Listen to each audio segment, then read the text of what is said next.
नमस्कार, आप सभी लोगों को प्यार भरा नमस्कार और श्रावण के इस महीने की आप सब लोगों को बहुत सारी शुभकामनाएं। और आज मैं एक ऐसी यात्रा पे आप लोगों को लेकर के जाना चाहता हूं जिस यात्रा को आपने अगर अपने जीवन में अनुभव कर लिया तो आप अपने इस जीवन को सार्थक मानेंगे। तो इसके लिए बड़ा इम्पोर्टेंट है धैर्य से इस पूरी यात्रा को अनुभव कीजिए और इस यात्रा का पूर्णता से लाभ लीजिए। और भगवान श्री शिव के आशीष से, उनके आशीर्वाद से आज इस यात्रा को मैं चाहता हूं कि हर कोई शिव भक्त इस यात्रा को अपने एक शेयर के माध्यम से लोगों तक ज़रूर पहुंचाए। तो सर्वप्रथम आज हम समझेंगे कि किस तरह से भगवान श्री शिव जीवन के अंदर हर एक क्षण हमें क्या मैसेज देते हैं और किस तरह से वो साक्षी हैं हमारे जीवन में। जो कुछ भी घटित होता है, हम अपने जीवन में जो कुछ भी अनुभव कर रहे हैं वो किस तरह से कर रहे हैं और क्या हमारे जीवन में प्रभाव रहते हैं जब शिव की शक्ति जो है वो वास्तु के दृष्टिकोण से आपके भवन के अंदर डिस्टर्ब होती है। वो दो भवन हैं, एक शरीर रूपी भवन, अगर उसमें डिस्टरबेंस आती है तो क्या होता है, या जिस घर में आप रहते हैं उस घर में अगर रुकावट आती है, उसमें कोई डिस्टरबेंस आती है, तो शिव की शक्ति की क्या डिस्टरबेंसेस हैं जिसके कारण से आपके जीवन में रुकावटें आती हैं। पर उससे पहले भगवान श्री शिव को समझना जरूरी है। हिंदू दर्शन के अंदर तीन प्रमुख शक्तियां, जिनको हम क्या कहते हैं, ब्रह्मा, विष्णु और महेश। ब्रह्मा जी की शक्ति वो शक्ति जो जीवन को प्रारंभ करने का कार्य करती है, यानी कि कोई भी चीज, कुछ भी इस जीवन के अंदर घटित हो रहा है, जहां से उसकी शुरुआत हो रही है, वो कौन सा तत्व है, वो केवल और केवल ब्रह्मा जी का तत्व है। यानी कि जीवन का प्रारंभ किस शक्ति से होता है, ब्रह्मा जी की शक्ति से होता है। और जब कोई चीज प्रारंभ होती है तो उसका चलना भी जो है वो तय होता है, यानी कि उस चीज को चलायमान करने के लिए जो शक्ति है वो कौन सी शक्ति है, वो विष्णु तत्व की शक्ति है। यानी कि दो शक्तियां, जो ब्रह्मा जी की शक्ति चीजों को जन्म देने का कार्य करती है, विष्णु तत्व की शक्ति जो उस चीज को चलाने का कार्य करती है, और भगवान श्री शिव की शक्ति है वो उस चीज को पूर्ण करने का कार्य करती है। पूर्ण मतलब आप कोई भी काम का प्रारंभ किसी एक उद्देश्य के साथ करते हैं। सुबह उठते हैं, अपने जीवन का प्रारंभ करते हैं, ये शक्ति किसकी है, ब्रह्मा जी की। पूरा दिन जिस कार्य के अंदर लीन रहते हैं वो शक्ति किसकी है, वो विष्णु जी की शक्ति है। और रात्रि को जब सोते हैं, विश्राम करते हैं, सोते हैं, वो शक्ति कौन सी है, वो शिव की शक्ति है। शिव की शक्ति वो जो आपको शक्ति देती है अगले दिन फिर से एक नई शुरुआत करने की। यानी कि शिव की शक्ति पूर्णता की शक्ति है। भगवान श्री शिव की परिभाषाओं में अलग परिभाषाएं बता दी गई। इनको वैसी एनर्जी बता दिया गया जहां पर जी से जनरेटर, ओ से ऑपरेटर एंड डी से डिस्ट्रॉयर बताया गया। नहीं, ये गलत है। भगवान श्री शिव जो है ये पूर्णता का प्रतीक है।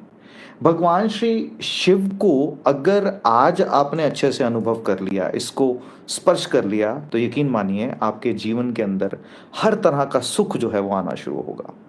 हम अपने जीवन के अंदर भगवान श्री शिव की भक्ति कब प्राप्त कर सकते हैं, जब भगवान श्री शिव के इस स्वरूप को हम समझने का प्रयास करें और उस स्वरूप को अपने जीवन के अंदर उतारें, तो ही ये संभव है, अन्यथा ये संभव भी नहीं। भगवान श्री शिव का ये जो स्वरूप है, इस स्वरूप को अगर आप ध्यान से देखेंगे तो इस स्वरूप में कुछ प्रमुख बातें दिखती हैं। भगवान श्री शिव के जो गले में है वो सर्प है, सर पर जो है वो जो चंद्रमा है विराजित हैं, और जटाओं से जो है वो माँ गंगा निकलती हैं। भगवान श्री शिव के हाथ में त्रिशूल है और नंदी जी साथ हैं, और भगवान श्री शिव ने अपने शरीर पे भस्म को रमाया हुआ है। तो इन सभी बातों के अर्थ को समझना है, फिर आपको ये समझ में आएगा कि ये वास्तु के साथ कैसे लिंक्ड है, आपके जीवन में ज्योतिष जहाँ घटित होता है उसके साथ कैसे जुड़ता है, और ये जीवन के अंदर कार्य कैसे करता है। तो भगवान श्री शिव को हम समझने का प्रयास करते हैं। हालांकि मैं बहुत छोटा हूँ भगवान श्री शिव को समझने के लिए। भगवान श्री शिव मेरी आज वाणी में ऐसा जो अपना आशीष दें कि मैं प्रयास कर पाऊँ कि आप तक उस बात को पहुँचा पाऊँ। भगवान श्री शिव के पास एक त्रिशूल है। त्रिशूल की जो स्टेट है, ये कौन सी स्टेट है? ये वो ट्राई स्टेट है जिसको हम हर क्षण अनुभव करते हैं। जैसे कि आपकी बॉडी, माइंड एंड सोल, ये कौन सी स्टेट है? ट्राई स्टेट है। एक व्यक्ति के शरीर के अंदर वात, पित्त और कफ, ये कौन सी स्टेट है? ये भी ट्राई स्टेट है। आप अपने जीवन के अंदर जब चीज़ों को अनुभव करते हैं तो रजस, सतव व तमस के आधार पर करते हैं। ये भी वो स्टेट है जो आपको समझ में आती है। तो हर चीज़ का प्रारंभ होना से उसका चलना से उसका कंप्लीट होना, ये भगवान श्री शिव का जो त्रिशूल है ये बताता है। इस कारण से मैं अपने वास्तुशास्त्र के एक सुंदर उपायों में बहुत सुंदर उपाय उस घर के अंदर ज़रूर सजेस्ट करता हूँ जिस घर के अंदर भी चीज़ें कंप्लीट नहीं होती। उस घर के अंदर अगर भगवान श्री शिव का त्रिशूल मुख्य द्वार पे अगर लगाया जाता है चिन्ह के स्वरूप में, तो आप देखेंगे आपके घर की जो ऊर्जाएं हैं वो ऐसी हो जाती हैं जहां पर आप चीज़ों को कंप्लीट करना शुरू करते हैं। बहुत सारे यात्राओं के अंदर हम ऐसा अनुभव करते हैं कि जीवन के अंदर हम किसी कार्य की शुरुआत करते हैं पर वो कंप्लीशन हो नहीं पाती। तो ये शुरुआत करना और कंप्लीशन करना, ये ट्राई स्टेट का हिस्सा है जहां पर शुरुआत होना, उस चीज़ का चलना और उस चीज़ का कंप्लीट होना, ये भगवान श्री शिव का त्रिशूल जो है ये बताता है। यही चीज जो है वो एक मनुष्य रूपी शरीर के अंदर वात, पित्त और कफ के अंदर घटित होती है। यानी कि जब भी कभी त्रिदोषों के अंदर वात, पित्त और कफ घटित होते हैं, उनके अंदर कोई असंतुलन आता है तो शरीर के अंदर विकार आने प्रारंभ हो जाते हैं। ये भगवान श्री शिव का त्रिशूल का जो शरीर के साथ जुड़ता हुआ स्टेट है ये बताता है। और ठीक जैसे मैंने कहा, बॉडी, माइंड एंड सोल, इन तीनों का भी अगर आपके जीवन के अंदर संतुलन नहीं है, यानी कि आपका शरीर आपका दिमाग का साथ नहीं दे पा रहा और आपकी आत्मा उस बात की गवाही नहीं दे पा रही, तो भी जीवन जो है वो सही से घटित नहीं होता। तो ये घटित करवाने का जो प्रोसेस है ये किसके पास है? भगवान श्री शिव के त्रिशूल के साथ जुड़ता हुआ मैसेज है। और जिन लोगों को ऐसा लगता है कि वो अपने कार्य के अंदर कहीं ना कहीं रुक जाते हैं, उनके कार्य पूर्ण नहीं होते, तो एक छोटा सा लॉकेट भी अगर त्रिशूल का आप धारण करते हैं तो वो 3 तरह की जो शक्तियां हैं ये योग के रूप में घटित होती है। और एक शरीर के अंदर जब योग के दृष्टिकोण से नाड़ियों को अनुभव किया जाता है तो वो इड़ा, पिंगला और सुषुम्ना के माध्यम से किया जाता है। अगेन ये कौन सी स्टेट है? अगेन ये ट्राई स्टेट है जो घटित होती है। तो ये है संदेश भगवान श्री शिव के त्रिशूल का। मैं इस पे जितना बोलना चाहूँ उतना कम है, पर कुछ समय की बाध्यता हो जाती है जिस कारण से बहुत लंबा नहीं खींचा जा सकता, बट फिर भी प्रयास करूंगा जितना बहुत ज़्यादा महत्वपूर्ण है और जो आप तक पहुंचना चाहिए वो तो पहुंचे ही। दूसरा, भगवान श्री शिव के जो माथे पर, भगवान श्री शिव के जो माथे के ऊपर अगर हम देखते हैं तो चंद्रमा जो है वो विराजित। चंद्रमा की अगर हम बात करते हैं, ये हम जीवन के अंदर मन के कारक को मानते हैं। यानी कि हमारा जीवन जो है ये किस पर घटित हो रहा है? ये मन पर ही घटित हो रहा है। हम अपने जीवन के अंदर सुख और दुख, ये सारी चीजें जो है वो कहाँ से अनुभव करते हैं? ये मन के माध्यम से ही करते हैं। और भगवान श्री शिव इसको जब अपने माथे पर सजाते हैं तो क्या मैसेज है कि आपके दिमाग के अंदर के आते हुए विचार, अगर उनके अंदर ठहराव आता है तो आपकी जिंदगी जो है वो शिवमय होती है। अगर उसके अंदर ठहराव नहीं है तो जिंदगी जो है वो शिवमय नहीं है। तो चंद्रमा उस मेडिटेटिव स्टेट को भगवान श्री शिव की, जहां पर आप आंखें बंद करके मौन की अवस्था को धारण करते हैं और भगवान श्री शिव आपके विचारों के स्वरूप में वो शुद्धता प्रदान करते हैं, जिससे जो गंगा है, जो माँ गंगा है, इनको क्या कहता हूं मैं? इनको मैं अपनी भाषा में कहता हूं, ये वो गंगा है जो ज्ञान रूपी गंगा है जो जीवन के अंदर बहती है। जिस व्यक्ति को अपनी जिंदगी के अंदर कोई भी तरह के जीवन के ऐसे अनुभव करने पड़ रहे हैं जहां पर मन घबराहट के अंदर चला जाता है किसी भी कारण से, उस व्यक्ति को भगवान श्री शिव के ऊपर, यानी कि शिवलिंग के ऊपर जो है वो जल अभिषेक करना चाहिए। और उसके पीछे भी एक चीज का ध्यान रखना चाहिए कि अक्सर आज हम शिव मंदिर जाते हैं, वहीं से जल को लेते हैं और भगवान श्री शिवलिंग के ऊपर जो है हम जल जो है वो अर्पित करते हैं। पर सत्यता और सही तरीके से और सही अनुभव से, अगर सही तरीके से अगर आप इसके एनर्जीज को समझेंगे तो अपने भवन से जो जल लेकर के आप शिवलिंग तक पहुंचाते हैं, यानी शिवलिंग पर अर्पित करते हैं, वही आपके जीवन के हर तरह के कष्टों को काटने का कार्य करता है।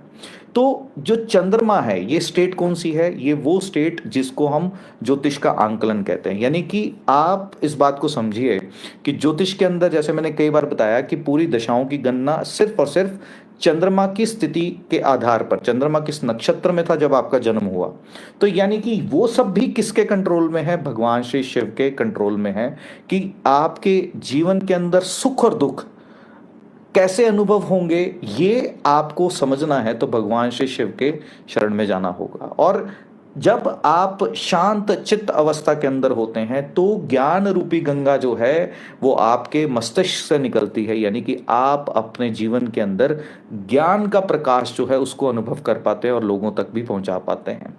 तो ये जब हम बात करते हैं चंद्रमा की, तो चंद्रमा मन का कारक है। इस कारण से मन के विचलित होने पर भी भगवान श्री शिव को अगर ध्यान में रखा जाए तो आपके जीवन के अंदर सब कुछ जो है वो मंगलमय होना प्रारंभ हो जाता है। इन्हें महाकाल भी कहा जाता है। और महाकाल की अगर हम बात करते हैं तो दक्षिण मुखी जो है भगवान श्री शिव का शिवलिंग है। कुंडली के अंदर अगर हम दक्षिण दिशा को देखते हैं तो वो आपका 10वां घर बनता है। वहां स्थान किसका आता है? वहां पर आकर के मंगल जो है वो उच्च का प्रभाव देते हैं। यानी कि जब आप, मंगल क्या हो गए आपकी जिंदगी में? आपके कर्म हैं। जब भी कभी आप कर्मों को देख करके भगवान श्री शिव की तरह साधना में जाते हो, साधना में जाते हो मतलब जब आपकी स्टेट कौन सी होती है? एक ऑब्जर्वर की स्टेट होती है, जिस वक्त आप सब चीजें घटित होती हुई देखते हो और उनसे सीखते चले जाते हो, तो काल आपके वश में होना शुरू हो जाता है। यानी कि डेस्टिनी पर जहां तक आप चीजों को लेकर के जाना चाहते हो वो आपके साथ जो है वो घटित होना तब प्रारंभ होता है। ये सिर्फ और सिर्फ भगवान श्री शिव के आशीष से ही होता है। एक बात याद रखिएगा कि यही एक देव हैं जिनसे ना सब मांगने आते हैं। रावण ने भगवान श्री राम जी के जीवन में आकर के जो किया, और यहां पर आकर के क्या हो गए? यहां पे आकर सरेंडर के भाव में सब कुछ जो है वो मांगना कहां से प्रारंभ किया? भगवान श्री शिव से मांगना प्रारंभ किया। इसलिए शिव भक्ति जब आप करते हैं तो जीवन के अंदर ना लोग आपसे मांगना शुरू करते हैं। तब आपके पास सिर्फ देने को है, आपको कुछ चाहिए नहीं किसी से। इसलिए आपकी जीवन में शिव भक्ति होना अपने आप में ही एक अलग तरह का सुख है, उसको मैं शायद शब्दों में बयान भी नहीं कर सकता। ये इनको कहा जाता है, भगवान श्री शिव को, देवादिदेव महादेव। और वो देव जो आपके जीवन के हर तरह के विष को हर लेते हैं, विष को हर लेते हैं। ठीक वैसे ही हम जब इनको, भगवान श्री शिव को अपने जीवन में अनुभव करते हैं तो जीवन में अनुभव क्या है कि घर का मुखिया, यानी कि देवों के देव, यानी कि एक घर के अंदर जो सबसे बड़ा है, उसको अपने जीवन के अंदर अपने विष को पीना ही होगा। परिवार में जो कुछ घटित होता है उसको अपने कंठ पर रखना ही होगा। वो घर अक्सर टूट जाते हैं जिस घर के अंदर मुखिया के कंठ पर कंट्रोल नहीं रहता, वो विष पीना जानता नहीं है, वो घर हमेशा अक्सर बिखर जाते हैं। तो भगवान श्री शिव की कृपा जिस घर में होती है उस घर का जो मुखिया होता है ना, क्योंकि ये देवादिदेव महादेव है, महादेव मतलब आपके घर का जो मुखिया है उसकी एनर्जीज को भी बताते हैं। तो जिस घर पे भी भगवान श्री शिव की कृपा होती है उस घर का मुखिया विष को अपने कंठ पर रखना जानता है, और जो नहीं रखता घर सारे टूट जाते हैं, बिखर जाते हैं। शरीर पर ये भस्म रमाते हैं। भस्म रमाते हैं मतलब हर एक चीज जो है वो जीवन के अंत में आकर के शून्य हो जानी है, शून्य हो जानी है। इसको समझना है। कभी आप सब लोगों को मौका मिले तो उज्जैन जाइएगा, वहां पे भस्म आरती जो है वो की जाती है। तो आपको ये संदेश शिव के माध्यम से मिलता है कि जिस वक्त आप इस एक्सेप्टेंस के भाव में आ जाते हैं कि जीवन जो है यहाँ पर सब चीज जो है आकर के शिवमय हो जानी है। शिव जो है ये इनकी अपनी शक्ति किसके साथ चलती है उसको हम आगे डिस्कस करेंगे। पर अभी इस बात को समझिए कि शरीर पे भस्म होना मतलब इस बात की एक्सेप्टेंस किसको होना? घर के मुखिया को होना। इस कारण से मैं सब लोगों को सजेस्ट करता हूं, जिस घर के अंदर मुखिया घर को संभाल ना पाए, वास्तुशास्त्र में साउथ वेस्ट डायरेक्शन में ऐसा कहा जाता है कि मुखिया का स्थान होना चाहिए। क्यों होना चाहिए? क्योंकि वहां पर पृथ्वी तत्व है, और पृथ्वी तत्व का मतलब जीवन के अंदर स्थिर रहना, पूरे परिवार को एक साथ कैसे लेकर के चलना। तो ये जो स्थान है किसका है? मुखिया का है। भगवान श्री शिव को इसलिए देव कहा गया क्योंकि ये सबके विष को हरते हैं और जीवन के अंदर भस्म को भी अपनाना जानते हैं। भगवान श्री शिव के साथ जो है वो नंदी है। नंदी का स्वरूप कौन सा होता है? जो आनंद की स्टेट है, स्टेट ऑफ ब्लिस है और ठहराव की स्टेट है। जब कभी भी आप अपने जीवन के अंदर आनंद में हो जाते हैं ना, आनंद में का मतलब ये है कि आपको कुछ पाने की खुशी नहीं और कुछ खोने का डर नहीं, तब आप मौन की अवस्था में पहुंच जाते हैं। तब शिव जी का जो डमरू है ये बजता है। ये डमरू किसको बताता है? चीज के कंप्लीट होने का और फिर प्रारंभ होने का। ये जो नाद है ना डमरू का, duck duck duck duck duck, ये कौन सा नाद है? जो कंप्लीट होना और स्टार्ट होना दोनों को बताता है। तो ये भगवान श्री शिव को समझना होगा अगर आपको अपने जीवन के अंदर इस बात को उतारना है कि आपके जीवन के अंदर सुख जो है वो आप हमेशा अनुभव करें। अब ध्यान से इस बात को समझिएगा। भगवान श्री शिव के गले में सर्प है। सर्प वो कुंडलिनी की ऊर्जा के माध्यम से देखते हैं, जिसको हम कहते हैं कि इड़ा, पिंगला और सुषुम्ना। ये जब आपके मूलाधार से उठ करके सहस्त्रारा की यात्रा करती है, इस यात्रा के दौरान आपके जीवन में हर तरह के ऑब्स्टेकल्स को पास करते चले जाना, यानी कि उससे ऊपर उठते चले जाना, ये कुंडलिनी की यात्रा में भगवान श्री शिव को साथ जो है वो जुड़ती है और ये गले में उसको धारण कर करके चलते हैं। भगवान श्री शिव को और बेहतर से समझना है तो भगवान श्री शिव और उनके साथ की जो शक्ति है उसको समझना है, यानी कि माँ पार्वती को भी समझना है। अब इस बात को समझना होगा कि शिव जो हैं ये शक्ति के बिना जो हैं अधूरे हैं, यानी कि शिव और शक्ति जब आपस में मिलते हैं तो ही जीवन घटित होता है, तो ही संसार जो है बनता है।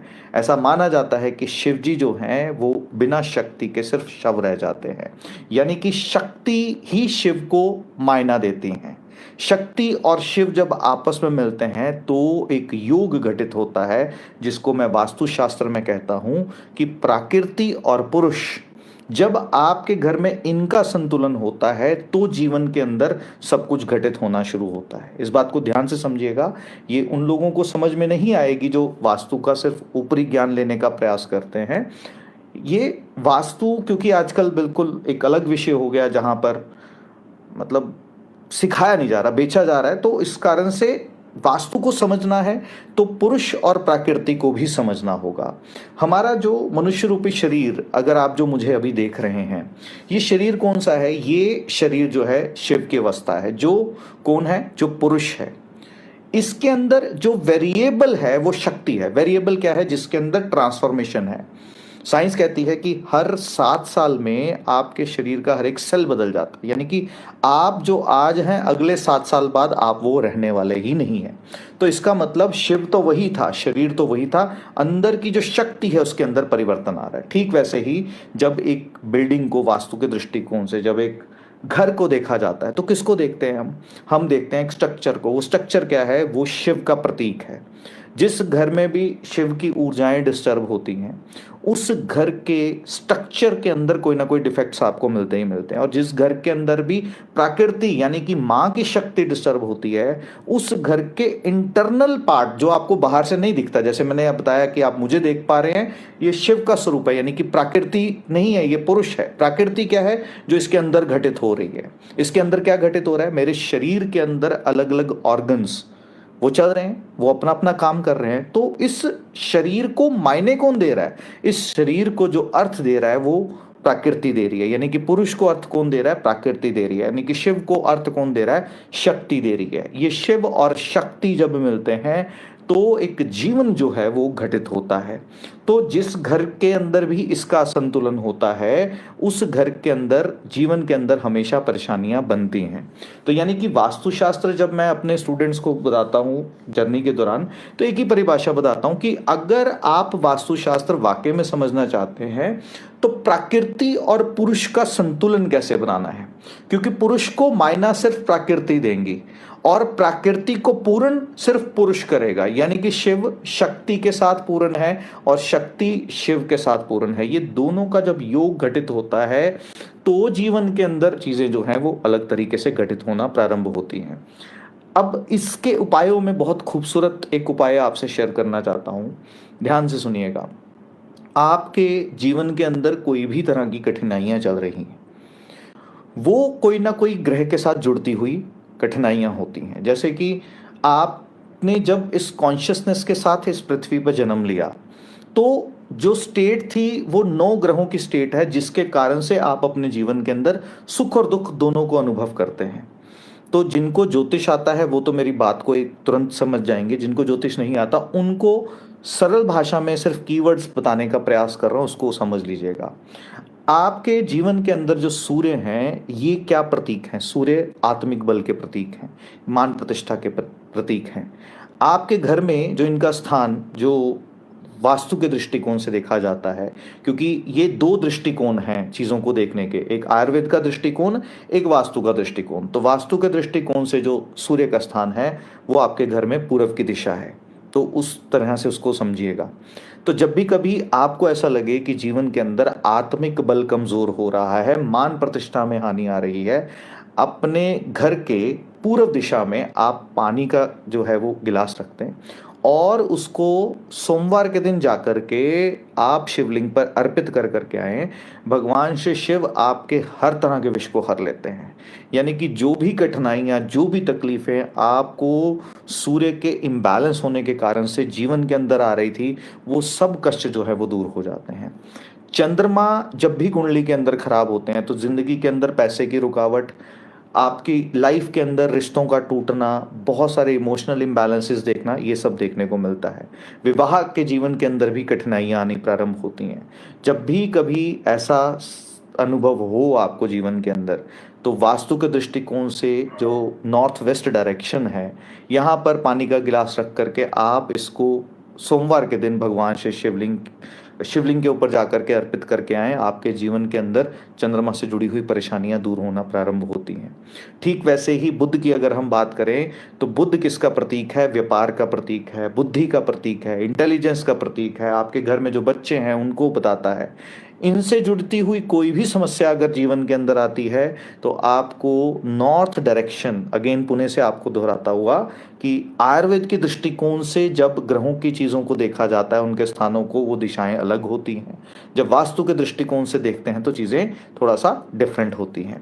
तो इसके लिए बुध का जो स्थान है वो है नॉर्थ डायरेक्शन। वहाँ पे रखा हुआ जल अगर शिवलिंग पे अर्पित करते हैं, आपके बिजनेस के अंदर कोई भी रुकावटें आ रही हों, कोई भी बाधाएं आ रही हों, वो दूर होना प्रारंभ होती हैं। फिर हम बात करते हैं किसकी? फिर हम बात करते हैं मंगल की।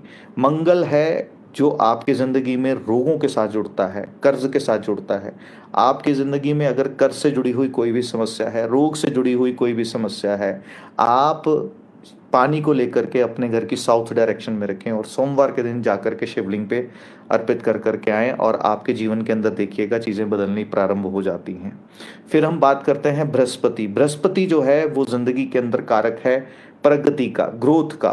तो आपकी ज़िंदगी में बहुत मेहनत करने के बाद भी अगर ग्रोथ नहीं आ पाती तो आप जल जो है अपने घर के ईशान कोण में रखिए और सोमवार को उसको अर्पित कर दीजिए। आपके जीवन के अंदर चीज़ें बदलना शुरू हो जाएंगी।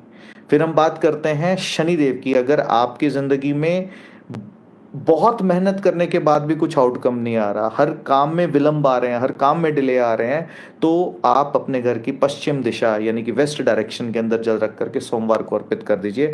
आपकी ज़िंदगी के सारे कष्ट जो हैं वो दूर होना प्रारंभ होते हैं। शुक्र की बात करते हैं जो कि स्पेसिफिकली आपकी मैरिड लाइफ के साथ जुड़ा है, उससे जुड़ती हुई कोई भी समस्याएं हैं उन उसके लिए अपने घर के साउथ ईस्ट डायरेक्शन में रख करके जल वहाँ अर्पित कर दीजिए शिवलिंग के ऊपर, सारी समस्याएं दूर होनी शुरू होती हैं। तो ये तो मैंने आपसे शेयर किया क्या कि किस तरह से ज्योतिष के तल पर भी इसके उपाय जो है वो कराए जाते हैं और बहुत ही सुंदर प्रभाव इसके मिलते हैं। इस बात को खास ध्यान रखिएगा, पुणे से दोहराता हुआ, कि भगवान श्री शिव किसको बताते हैं, प्रतीक कौन सा है? जो गले में विष है, विष, हर तरह के विष को हर लेने का जो प्रतीक है वो भगवान श्री शिव है। आपकी जिंदगी में जो कुछ भी घटित हो रहा है ये भगवान श्री शिव का तीसरा नेत्र बताता है। भगवान श्री शिव जब ध्यान की अवस्था में जाते हैं तो आंखें बंद हैं और किससे देखते हैं? अपने तीसरे नेत्र से देखते हैं। जब आपकी 5 इंद्रियां वश में आ जाती हैं, कंट्रोल में आ जाती हैं, तो छठी इंद्री जो है वो जागृत होती है और इसको साइंटिफिक तरीके से अगर समझना है तो आपके मस्तिष्क के अंदर जो पिनियल ग्लैंड है, ये कौन सा ग्लैंड है, ये स्थान जहाँ पे तिलक लगाया जाता है हिंदू दर्शन के अंदर, ठीक इसके पीछे जो स्पॉट बनता है, ये कौन सा स्पॉट है, पिनियल ग्लैंड का। ये किसको बताता है? भगवान श्री शिव के जो तीसरे नेत्र का प्रतीक है, जो आपको इनर विजडम देता है। आपकी जिंदगी के अंदर आप क्या गलत कर रहे हैं, क्या सही कर रहे हैं, आपको अपने जीवन के अंदर क्या सुधारने की आवश्यकता है, ये सारी चेतना आपको कब अनुभव हो सकती है? जब आप शिवमय होना प्रारंभ करें। शिवमय कैसे होना है? जब आप बैठे हुए आंखें बंद करके ध्यान की अवस्था में बैठते हैं तो आपके अंतर मन के अंदर विचार चलना प्रारंभ होते हैं। आपको वो दिखना शुरू होता है जो आप अपने जीवन के अंदर गलत कर रहे हो, और आपको सही रास्ता भी देखना जो है वो प्रारंभ होता है। ये पिनियल ग्लैंड किससे कार्य कराता है? पिट्यूटरी ग्लैंड से कार्य कराता है। तो ये अगर पिनियल ग्लैंड आपको इनर विजडम दे रहा है जो कि शिव का प्रतीक है, तो पिट्यूटरी ग्लैंड जो आपकी बॉडी के पूरे सिग्नल्स देख करके आपके पूरे शरीर को वैसा काम करने पे विवश कर देगा। तो ये कौन है? ये प्रकृति है। प्रकृति मतलब अगेन माँ गौरी का स्वरूप, माँ पार्वती का स्वरूप। जब इन दोनों का संतुलन जीवन के अंदर बनता है, pineal gland and pituitary gland, तो आप शिव और शक्ति को पूर्णता से अनुभव कर पाते हो। पुनः इस बात को ध्यान से समझिएगा, इस चित्र को समझने का प्रयास कीजिए। ये जो चित्र है ये केवल चित्र नहीं है। हिंदू दर्शन इतना खूबसूरत दर्शन है जहाँ पे हर एक देवी देवता हमसे ना तस्वीर के माध्यम से संवाद करते हैं, और मुझे बड़ा दुख लगता है कि जब समझ नहीं पाए, हम जाकर के शिवलिंग पे जल तो अर्पित करते हैं पर शिव तत्व है क्या वो समझ नहीं पाए। हम कृष्ण जी की पूजा करते हैं पर कृष्ण तत्व है क्या वो हम समझ नहीं पाए। तो इस कारण से मुझे बहुत दुख लगता है, और मैं चाहता हूँ कि आप जब भी किसी भी मंदिर में जाएं, आप वहाँ पे उस स्वरूप को देख करके उनसे समझना जो है वो उनके जीवन को समझिए, और वो चित्रण के माध्यम से आपको क्या मैसेज जो है वो मिल रहा है। तो पुनः से इस वीडियो को चाहे 10 बार सुनना पड़े ज़रूर सुनिएगा कि किस तरह से भगवान श्री शिव का जो स्वरूप है। मैंने कहा कि मैं इसके ऊपर 2 दिन भी अगर बोलूँ तो भी कम पड़ जाएगा, बट समय की कुछ बाध्यता के कारण से, क्योंकि मेरे पास तो शायद इस बात के लिए अगर समय ही समय है, बट आप लोगों को उतना पेशेंस रख करके चीज़ें भी सुननी आनी चाहिए।